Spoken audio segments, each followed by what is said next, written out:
Right, afternoon ladies and gents. As promised, here is the next video. I'm just setting my camera up, just to bear with us a second. So, as you can see, we've got the forks off. Excuse my video control, it's working in really strange directions, but I'm getting used to this rubbish. Right, so I got one of the shocks off, and it was rusty as anything. And as you can see, still a little bit of rust along this top edge, a little bit of chrome still lingering on there.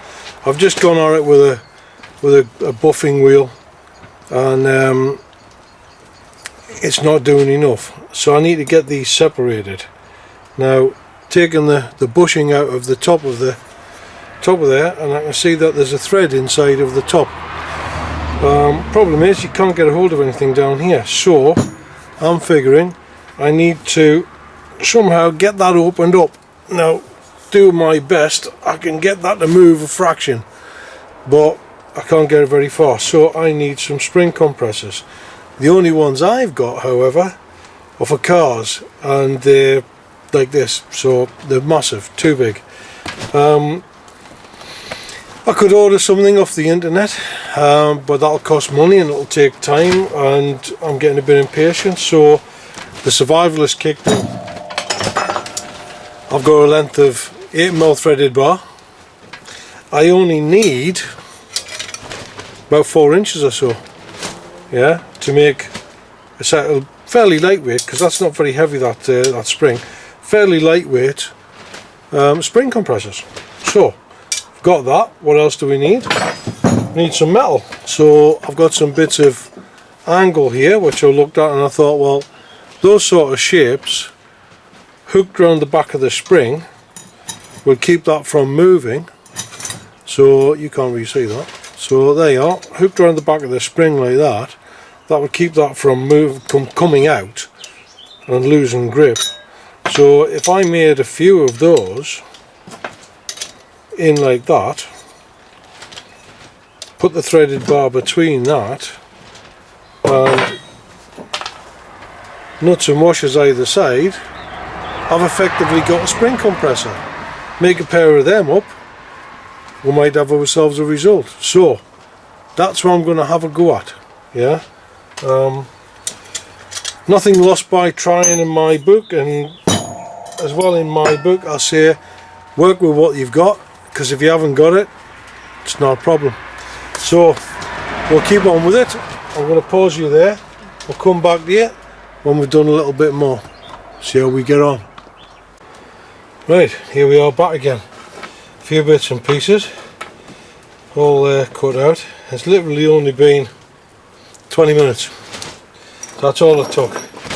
4 bits of threaded bar, bunch of nuts and washers, and 4 little bits of angle trimmed down. As you can see there, they're just roughly knocked up. I haven't really polished them or anything. Thought I'll test them, see if they work or not. That'll be the first thing. So a pair of them on like that.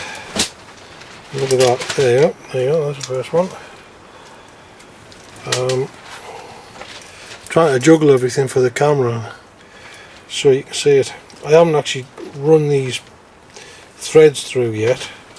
I think that's what I'm going to have to do. I'm going to have to get me thread cutters, and yep, I think, yep, gonna pause again there, getting ahead of myself. But there you are, 4 bits are ready to make up 2 pairs, and actually I've cut 4 of them, I only need 2 of them. Yeah, me getting ahead of myself again. I might make another pair and sell them to someone, who knows. If you fancy a pair, let's see how they work first, eh? Back in a minute. Right, back again. Taps and dies. All familiar with these, aren't we? If you're not, get familiar with them, because they are really handy.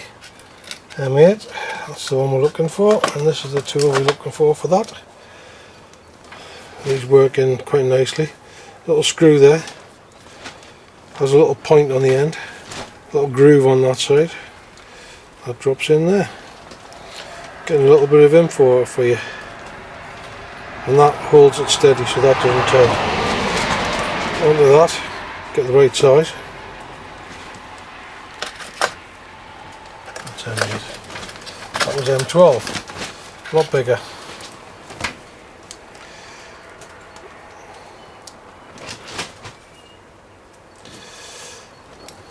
And there we go. Yep, that likes that a lot more. Right, let me get these cut and I'll come back to you. Right, we're back again. I misguided you a little bit. There's a little dimple, you can just see there. On the back side there's a little notch. Sometimes these have got a little notch, a little blade on the back of there, and that sits into that blade, and there's a little notch there, so the pin, the little chamfered end and the end of the pin locates into that. It stops it from moving in any direction. So there you go. If you get yourself set, if you haven't got a get set, get yourself a set, and if you have got a set, hope you're using them. Those ones were a great blessing from a brother who's unfortunately no longer with us, but he'd got to the point where he wasn't using them anymore, passed them on to me. So there we go. These ones now, we'll get these put together properly, and let's see if they work. Now bear in mind that these I'm making to do these shocks. Now these are shocks for a 250. They're not a massive heavyweight, they're not your monoshock, they're a 1980s twin shock system, and they're not heavy duty, so these are never going to be any good for your super duper sports bikes and everything of now, or even your big muscle bikes of the 80s and that. But you can scale up the same sort of thing, who knows, yeah, use something a bit heavier. So there we go, we've got a pair made up. Let's see how well they work. I'll reset everything, we'll come back. Right, so here we are, we're just about sorted out here. I just thought I'd test them first to see that they actually fitted, and they do. I'm going to try, see if I can slide them round. I don't think they want to go that far, so that's in as far as they want to go there. They don't seem to want to reach to the next layer down. Let's see, because the trick with these is you get the most of the spring you can into the clamp, and then you've got the best chance for, no, it's not going to go that far, it don't like that much. You get the best chance of releasing the tension from the springs. So there we go, that seems to be about its limit, which is not too bad really. It'll still do the trick, I think. So that's that one. Let's get another one in on the other side.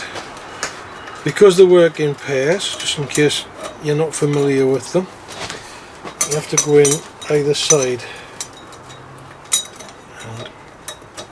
This being the other set, not quite identical. It's telling me that they need to be a little bit thinner. We're going to persevere with them, see how we get on.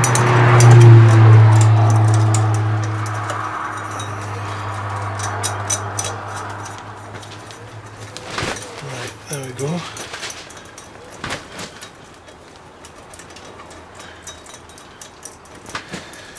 Ooh.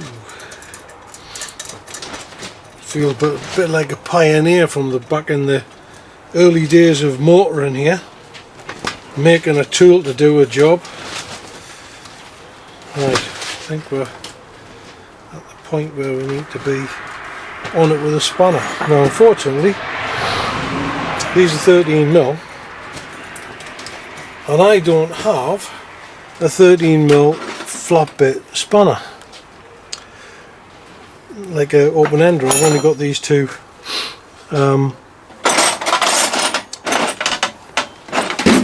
what do you call them? My brain doesn't work all the time, you know. Ring keys, that's what they are. I've got a nice little bendy ring key, well handy. I've got a nice little offset ring key, really handy. But I haven't got an open ender, so I've got a 1/2 inch open ender. Now, back when I was doing my apprenticeship, way back in the mists of time, AF was the standard, and metric was just coming in, and we found that some of these sizes were actually pretty much the same and close enough, well, as we used to say, close enough for pit work. So we used what we had rather than buying more, and that's where we are still. I've got a 1/2 inch. I haven't got a 13mm. I have had 13mm, but I don't know where they go or what happens to them. People always say that's the 10mm that disappear. Well, I've got a few 10mm. It may be that I bought spare 10mm along the way, but I've got 10mm. I just haven't got a 13mm. So let's see how this is working. If this is working, which I think it is actually, because that seems to be pulling down there alright, then yep, you can just see there's a bit of movement in there. So we'll keep working at this and see how we get on. The one thing you've got to be careful of with these is they want to twist. They want to twist through the spring, so you've got to keep straightening them up a bit to make sure they stay upright. Otherwise they'll twist out with the spring and boing, you end up with a pain. Especially if you're not wearing gloves like I'm not right now. Maybe I'll put some gloves on just in case. I did actually dress these edges a little bit so they're not too raggy and rough, but they can still do a bit of damage under tension, I think. That's still letting it go. Right, I don't want to make these two videos too long, so I'm going to pause that and I'm going to come back. Right, as you can see on here, I've got quite a bit of tension held on there now, and there's quite a bit of movement down here. You can see this coil of the spring that we were talking about earlier has actually moved quite a bit further down. Here's the good bit. I'm afraid this camera that I've got doesn't have a fantastic zoom back, so I have to keep moving you up and down. It's a good camera, right? But what's this? You can see there we've got that movement, and then I can see inside of there there's actually a nut just below that collar. I think it's a 17mm, somewhere in that region. So we'll grab a spanner, we'll see if we can get it wedged on there and get this thing turned out of there. Battery in 2 seconds. Right, there we go. It was a 17mm. Got a 17mm spanner sat in here. One of them lovely big beastie engineering screwdrivers you can never find a purpose for, and there we go. And that was, I hadn't touched that then, and now we've got that loosened off, so we can get that out of there. Now this is a chance to give a little bit of a ping when we get to the end of there, so we'll have to be careful, hence I'm leaning back a bit. I know you can't see it, but I am.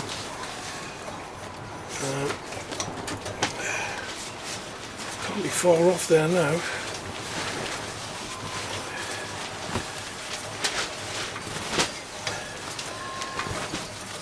Come along, come along, come along.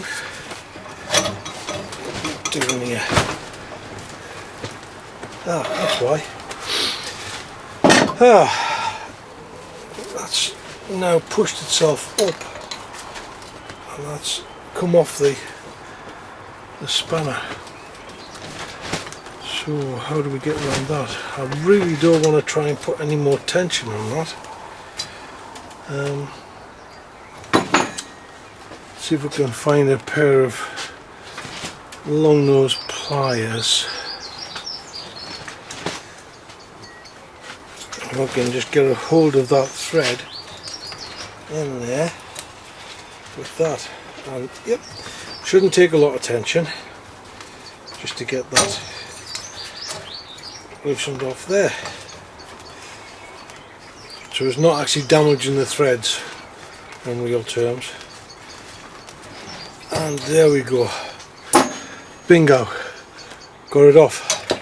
Shroud comes off, and wow, look at that, look at that spring, it's gorgeous up there. It's just a shame that further down it's all rusty. Maybe we do a little bit of a sneaky one, clean it down, flip it over, put it the other way up, so we've got some nice shinies down the bottom. I don't know about that yet, but there we go, we've got it separated. I'm going to back these off now so we can loosen that spring out of there, and see if we can lift that spring off.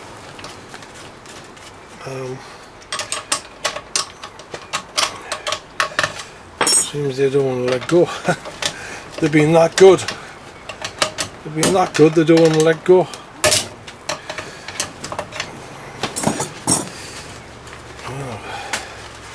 Maybe they just want to stay on there. There we go.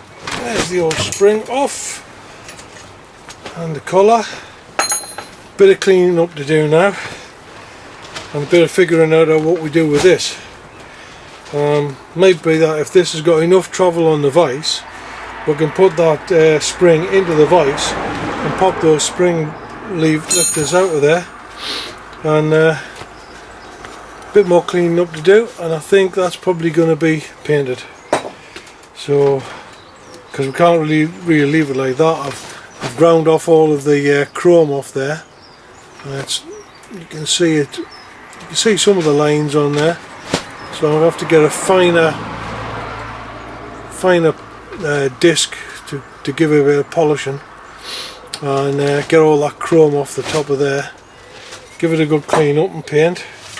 Do the same with this, because once you've got rust on these, because that's behind the spring, normally the spring's over like that, you got that behind the spring, you're never going to get that cleaned. So we'll give that a clean up, give that a bit of a paint as well. Oh, that bit comes off, so that's good. We can give that a clean and paint as well, and that means we could actually look at a few different colours. How about some red, some black, possible, maybe even some, if we can get some really silvery. I don't know, we'll play on them ideas. But here at least we've got one shocker separated, so we can get working on it. And that's the full travel of your suspension. Look at that. That's as far as it's ever going to travel. Yeah, not a lot. There you go.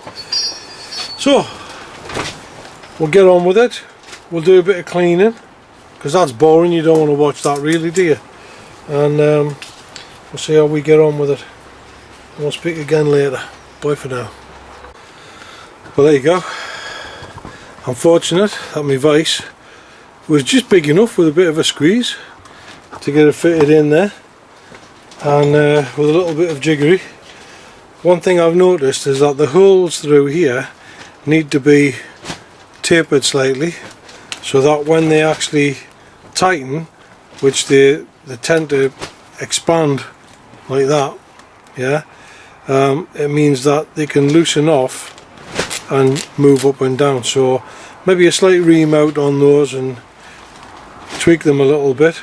Also, these shoulders are a little bit too strong, so taking these shoulders off a little bit more means that you'll have like a tooth which will hold on, and that might do the job a bit nicer. But that proves the work, so there's a winner. Yeah, I'm not going to recommend them for everybody, but I've been doing tinkering about like this for a lot of years. I am actually a time-served coach builder, so I've got some experience with some things. One thing I will notice though, if you look here, the thread hasn't been too happy with that, So it may be that they don't last very long, but I only need to do these 2 shocks with them. After that I'll probably have a bit of money and I can afford to buy something properly. But for now, they've done me the job, and it didn't cost anything but a bit of time. The rest of this stuff I already had. It was scrap lying around. Bit of threaded bar which is left over from I don't know whatever projects. A few nuts, which the nuts we can use again, no problem. The threaded bar we can probably use again for something. And a few bits of angle line which were in my scrap bin on the floor. So didn't cost me anything. Bit of time, bit of effort, bit of fun, and we all learned something from that, didn't we? So polishing time, cleaning time, painting time. We'll come back. That's going to be a challenge. I'm not going to lie, that's going to be a challenge. I've got to try and figure out how I get inside that spring to clean all that rust off inside of there, because you can't just leave it, it'll just get worse. So who knows, we'll come back when we've got an idea of what's going on.